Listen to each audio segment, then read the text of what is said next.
Okay, pauwi na naman ng Laguna. Galing ng Metro Manila. Dito na tayo ngayon sa may bandang Magallanes. Ingat-ingat lang. Pagdating dito sa may packet ng Loton,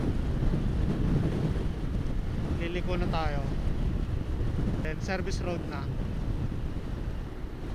Dito tayo sa may kanan.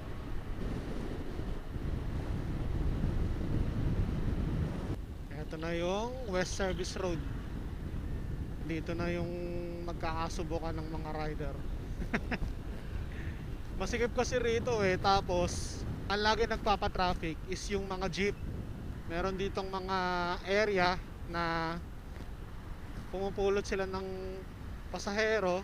Dahil nga sa masikip, ang kasya lang isang 4 wheels tapos isang linya ng motor. So pag tumigil yung jeep, ang makakasingit na lang is motor. Yung ibang 4 wheels wala na. Tulad nyan, ayan, traffic. Dito yan sa may Walter Mart, Bagong Bayan. Tsaka dyan sa part na yan, papasok ng Tanyag, ang daming ano dyan, truck. Dagdag traffic din yun. Yan, tulad nyan, may jeep na nag-pick up ng pasahero. Kaya tigil lahat.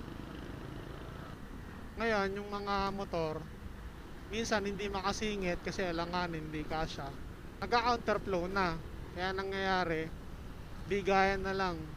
Kaya na naman may jeep na naman na nakatigil.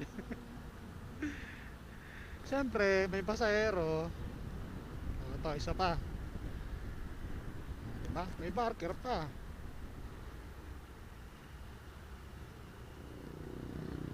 Diba? May jeep na naman.